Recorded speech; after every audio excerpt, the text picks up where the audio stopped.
let's start with this. You were Speaker Ralston's chief of staff at the time that President Trump called him shortly following the 2020 election, right? I was. We've known about this call for some time. The New York Times has now released a recording of that call. This is the first time folks have been able to listen to it almost in its entirety. There are a couple redactions in there. Were you listening in on that call? I was. Where were you? Describe the scene. Were you in an office? Were you at the Capitol? Yeah, so we were actually in Athens. It was the Biennial Institute for Legislators, which takes place after every election, obviously every 2 years. And that particular year, of course, we were in the pandemic era. And the conference at that time was at the Classic Center in Athens because we had to be, spread out. We had the protocols, and everything. And we were in a meeting room at the Classic Center when that call took place. Folks who've never talked to the president before, which is me, which I reckon is most folks who are watching this, how does that actually happen? Does the speaker get a call on his cell phone and it says, this is the operator at the White House? Well, we were notified in advance, as I recall, that the president wanted to speak with Speaker Ralston. And of course, it's the president of the United States, so obviously that's a big deal, right? Certainly, for me, but I think Speaker Ralston, as someone who, first of all, is a student of history, as any good public servant is, recognized that, and obviously it was a time of a lot of political turmoil. It was immediately after the 2020 elections in November. We're probably about 3 weeks out from that, or after that. And so, he obviously recognized that was a pretty critical juncture in the whole process. The runoffs were taking place for U.S. Senate at the time. Senator David Perdue and Kelly Loeffler, they were making the rounds at that time. They were in Athens, courting legislators. So, when we were notified that the president wanted to speak with Speaker Ralston, of course, if the president of the United States wants to talk, he would certainly entertain that. You're going to take that call? Absolutely. Talk to me about and you've alluded to this, but 2020 was in some ways a long time ago. It was 5 years ago, almost 6 years ago now. In other ways, it is still very relevant. You were in the thick of this. Yeah. Describe the environment at the state capitol and in the speaker's office. There were a lot of very serious calls from some corners of Georgia politics and national politics for Speaker Ralston to try to convene a special session of the legislature to examine, some would say, reverse the results of Georgia's 2020 presidential election. Yeah. Well, obviously the results were contested, and the president, the reason for the call was to ask the speaker if there was any avenue for the House and Senate, the General Assembly as a body, to convene a special session, because typically it's the governor that calls a special session. But Governor Kemp was on the record saying he didn't want to do that. Correct. And so the only other alternative to that is a 3/5 majority of both chambers, the House and Senate, together to convene. And of course, that would have taken Democrat votes to get that, and obviously they were not going to vote for a special session. So procedurally, while in theory it could happen, in reality it was not going to happen. But Speaker Ralston, of course, his job as the presiding officer of that body, and again, the President of the United States making the call, was giving him the respect of hearing him out and listening to the arguments as it related to other possible options of calling a special session. In your view, you said there are only a couple mechanisms to convene a special session. From where you sat as the chief of staff, none of them seemed feasible.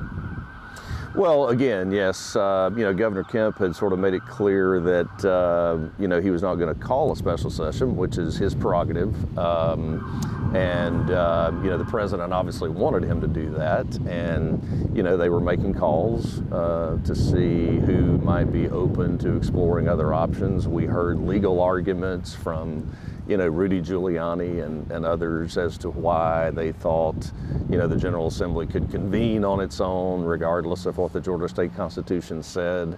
But again, Speaker Ralston, being the, deliberative person that he was, listened to the president. It was a cordial conversation. He agreed to look into the issue. No promises were made, but of course it was determined that feasibly, there was simply no way to call a special session without that 3/5 majority. How much pressure, I'm sure you had conversations with the Speaker throughout this whole saga as the Chief of Staff. I don't want to ask a leading question, but I think that one kind of answers itself. Yeah. About a whole range of topics. This was a really white-hot moment in American politics and Georgia politics. How much pressure was on the Speaker at this time, particularly over the question of what to do about the 2020 election? Well, there was a tremendous amount of pressure on the Speaker, but again, there's nothing new in terms of being the Speaker with having pressure. But this was a different kind of scenario. It was, but I think at that particular moment in time, he had been Speaker for really 10 years, more or less, and I think he was prepared, for that moment, and I think he met the challenge. Certainly there was pressure. Again, you had the pandemic. We had session protocols we had to prepare for again. You had the controversy over the elections. You had a number of factors that created that pressure. But I think he did a great job of being the presiding officer, listening and being respectful, and at the end, making the right decisions. Let's talk about the call now. You mentioned you were in Athens. You got a heads up that this call was going to happen. So there was some interstitial time between it's happening and when it actually happens. What, if anything, did you two talk about leading up to that call? We didn't have a whole lot of time. As I recall, we were notified, and it was probably within an hour, maybe two, that the call came in. So certainly we met, we pre-gamed, as we call it, as a staff and as a team, and you try to prepare yourself for whatever scenarios may take place. We talked about things that perhaps, you always talk about things that you should say or not say in terms of, giving a definitive answer or commitment, especially as it relates to legislative procedure or constitutionality, because you want to make sure you're speaking in certain terms. So it was really, from our perspective, more listening to what the president had to say. And frankly, at that particular time, I expected it to be, a little bit more aggressive. The president was very firm and very clear in what he was interested in, but it was not, it was not overly aggressive, and it was a very healthy dialogue. Did the Speaker ever express concern or worry or nerves going into that call? He didn't express any nerves. I think concerns from the standpoint of, as the conversation went on, the president made a couple of suggestions, and at one point the president said, well, who's going to stop you? And the Speaker, somewhat lightheartedly, but directly said, well, perhaps a federal judge. I mean, I think the Speaker was very cognizant of what the president's requests may be, and while it was a cordial conversation, I think he was prepared to give firm answers as to what he could or could not do. The call lasted about 13, 14 minutes, if I recall. The call wraps up. What did Speaker Ralston say to you after that call wrapped up? I don't recall now exactly what he said, but I'm pretty sure there was a big sigh of relief after the call was over, particularly because, again, we felt like the call went relatively good. compared to, with all the political controversy and acrimony in the air, it was actually a very pleasant and cordial phone call. So as I recall, we were all relieved after the call and pleased with how it went. What did you tell him when it was over? Good job. What were you worried about when you talk about pre-gaming the call? That's what staff does. You advise, you prepare the principal. Yeah. What were the scenarios you and the rest of your staff were worried about going into the call? What did you feel like you had to prepare for? I guess? Sure. Well, we obviously, it's the President of the United States, any president. Donald Trump is not your average president, right? I mean, he has a way of negotiating that is that's different, and depending on your opinion of him, is firm. And we knew this was big time. You know, we had to be prepared with whatever questions or whatever tactics he may use in trying to convince the speaker to accomplish his objective. And we certainly did not know what those could be. You know, we are aware that there were calls to other elected officials, so that gave us some frame of reference. So we were definitely we were leaning into it, not on our heels, and we wanted him to be as prepared as possible. Let me ask you something that maybe I should have led with in the beginning, but it's worth mentioning here. You're a Republican. Speaker Ralston's a Republican. Yeah. There were parts of the Republican Party in Georgia that very much wanted to see a special session called in the wake of the 2020 election. Speaker Ralston didn't do that. The governor didn't do that. That special session never happened. To a Republican who might look back in that moment and feel like the speaker should have taken a different course of action, what would you say to them? I would say to those Republicans that the speaker did his job. He did the job he was elected to do, not just as Speaker of the House, but for his district and for the entire state of Georgia. And whether you're a Republican or a Democrat, that's what you take an oath of office to do.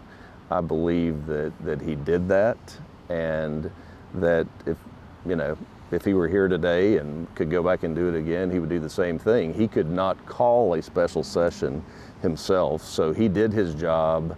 He fulfilled his constitutional duties and obligations as Speaker of the House. He felt like, and you felt like, he was complying with the letter of the law. Absolutely. Was it his view, I want to ask this question carefully. If I'm hearing you right, it was Speaker Ralston's view that's a leading question too. Was it Speaker Ralston's view that the results of the 2020 presidential election were valid in Georgia? They were valid in the sense that they were certified, and based on the evidence that was collected at the time, I can't speak for him now. I mean, he's not here, so I can't speak to what his opinion was, on that. Again, procedurally, it was more about the procedure of being able to, validate or look into fraud, which the House of Representatives did. I mean, we did our jobs. I say we. I mean, the Speaker appointed committees to look into that, to talk to the Secretary of State's office, to take testimony. Again, he did his job to the best of his ability to make sure that the elections were safe, secure, and transparent. I want to ask you just two last questions on this point to make sure kind of I'm getting a full encapsulation. And you sort of get at what I'm asking here. But I think some people may be curious, was it for the staff like yourself and for Speaker Ralston, was the thinking behind the ultimate decision not to push to call for that special session?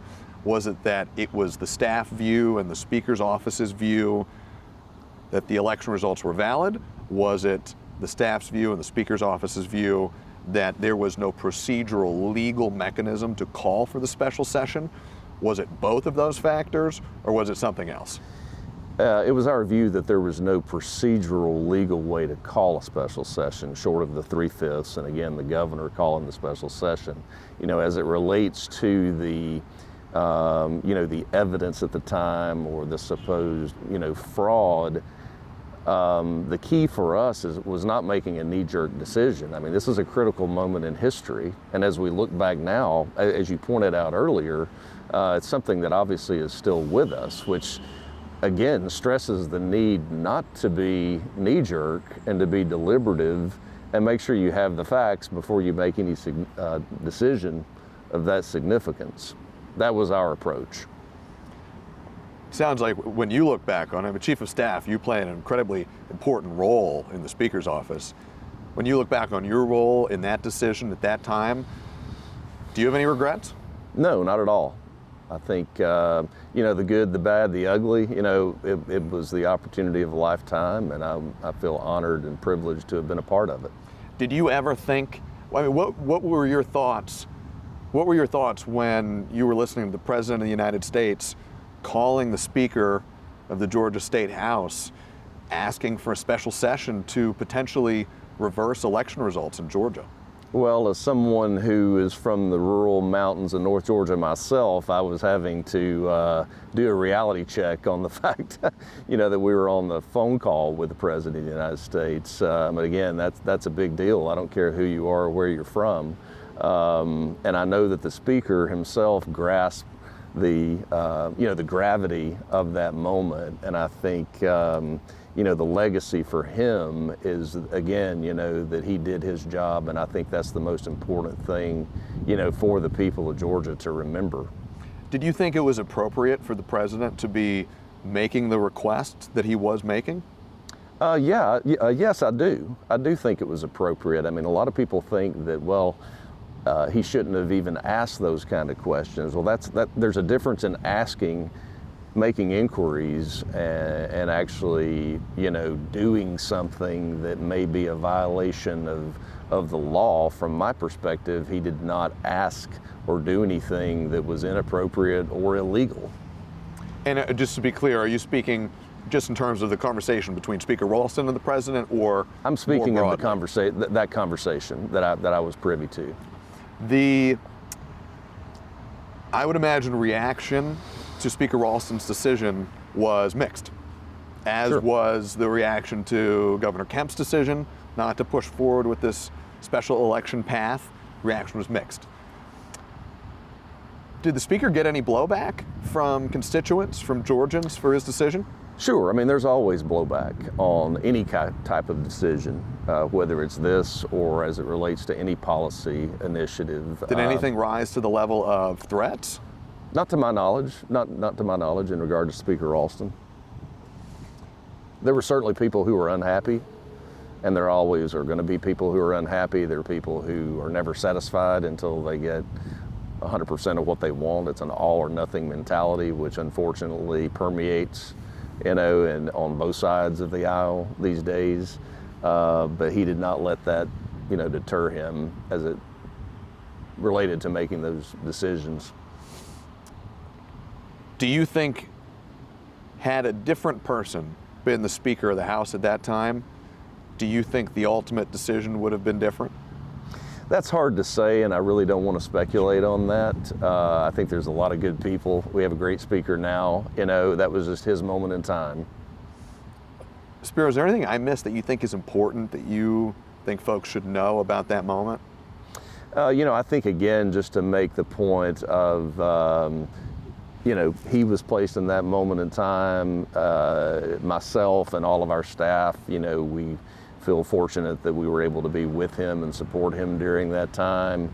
And I hope that people will see and remember that legacy as someone who, again, did his job as Speaker of the House and upheld the Georgia Constitution.